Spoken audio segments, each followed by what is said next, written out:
Bonjour à toutes et à tous, j'espère que vous allez bien. Aujourd'hui, nouveau concept, 5 minutes pour découvrir. C'est un format pour vous présenter de façon courte quelque chose ou quelqu'un. Ça peut être un chanteur d'un groupe de musique, un jeu vidéo, un livre ou même une bande dessinée. L'idée c'est de vous faire partager quelque chose en vous donnant envie d'en découvrir plus par vous-même. Bonne vidéo. Aujourd'hui ce sera sur Lucio Bukowski, un rappeur, poète. Top chrono. Alors on va essayer déjà de définir qui est Lucio Bukowski en quelques mots. Donc de son vrai nom, Ludovic Villard, il est né en 1983 et il est lyonnais dans le Rhône-Alpes. C'est plutôt, on va dire, un rappeur très particulier parce qu'il est à la fois beatmaker, compositeur, mais c'est surtout un poète qui a un vrai sens de l'écriture et son nom vient donc de Charles Bukowski.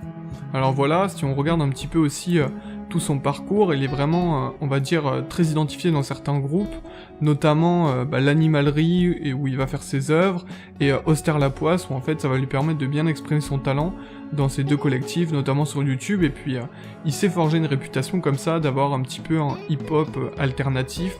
C'est pas vraiment du rap à proprement parler, c'est plutôt dans ce style-là, puisqu'il parle avec un beat derrière, et des fois quand même il arrive à chanter et à dégager un vrai, on va dire une vraie sonorité, mais son œuvre particulière c'est vraiment ses textes, c'est sa poésie, et il y travaille énormément, et il a beaucoup de références, parce que déjà bon, son nom vient donc de Charles Bukowski, et il s'appuie sur vraiment une multitude d'écrivains, et il a des courants par exemple anarchiques, en disant notamment que voilà, ce qu'il aime c'est le spleen. Il aime représenter tout un mouvement d'idéologie en citant des artistes qu'il aime, des gens qu'il apprécie, et par exemple Bakounine, etc. Il les cite dans ses textes, et il a comme ça une émotion très forte qu'il arrive à partager avec nous, et il a... Franchement, c'est un artiste dans le sens où il travaille sur énormément de projets. Il a, si on regarde ses albums et ses EP, mais il en a une quantité astronomique, surtout ces dernières années, depuis qu'il s'est forgé une bonne réputation.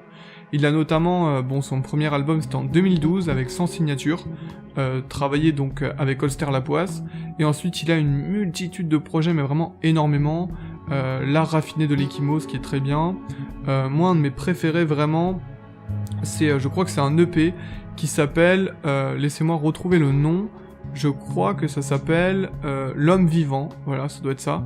Et vraiment, il a une particularité, c'est qu'il arrive à très très bien travailler ses textes, rendre le tout très vivant, avec une impulsion, avec un sens des paroles qui nous touche, et qui a vraiment une impulsivité qui change, parce que dans le rap, on a vraiment des thématiques assez spécifiques, l'argent, les femmes, la drogue, etc. C'est des thèmes qui reviennent beaucoup dans le rap, sans le caricaturer, hein, bien évidemment, mais on a comme ça dans le rap quelque chose de très, justement, anti-système, et lui participe à ça, mais dans son style, c'est-à-dire que lui, il est dans une anarchie pure, et il arrive à nous transmettre des messages très importants, parce que il a une identité dans sa voix, dans son phrasé, dans tout ce qu'il fait ressortir. Il travaille vraiment intégralement ses textes pour que ça ait une multitude de significations.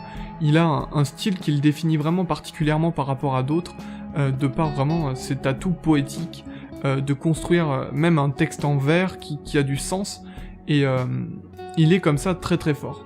Et là notamment d'ailleurs, par ce biais-là, vu qu'il sait parfaitement manier les mots, qu'il a ce toucher pour les magnifier en quelque sorte, ce qui est rare de nos jours, c'est-à-dire que maintenant, les gens ne font plus aussi attention qu'avant à tout l'aspect grammatical de la langue française, qui est quand même très riche et qui nous ouvre justement énormément de portes à ce niveau-là, et lui aime redorer ce blason, en faisant notamment une série de vidéos où justement il a pris une série de 40 mots ou 20 mots, je ne sais plus, et il les a insérés dans ses textes, et du coup ça fait quelque chose de vraiment surprenant, très bien construit, et je pense que c'est ça aussi qui lui a donné comme ça un côté artiste, poète, c'est qu'il a réussi à se détacher des autres, et à faire son propre, vraiment sa propre symbolique à lui.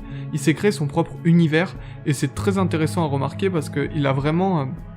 Il a vraiment pas mal d'amis aussi où il travaille avec, et il s'est vraiment créé ils sont vraiment ensemble, c'est un bon groupe, très soudé, notamment avec Anton Serra, il fait énormément de textes, ils ont énormément, quasiment sur tous les albums, ils ont des feats ensemble, et ils ont une vraie caractéristique. Après, il faut aimer son style, c'est-à-dire que il faut accrocher à quelque chose qui est très basé sur les paroles, et qui, la musique des fois prend beaucoup de place dans son œuvre, mais ça reste quelque chose pour lui d'aussi important que ses textes, puisqu'il veut faire retranscrire quelque chose de vraiment très poétique, très particulier. Donc voilà, c'était pour résumer vraiment brièvement Lucio Bukowski. Je vous invite vraiment à le découvrir, et puis à approfondir, parce que là j'ai vraiment dit très peu de choses. Voilà, c'est à présent terminé. Je vous remercie d'avoir regardé cette vidéo. Si vous avez apprécié, n'hésitez pas à laisser un pouce bleu, vous abonner et partager, et moi je vous dis à la prochaine.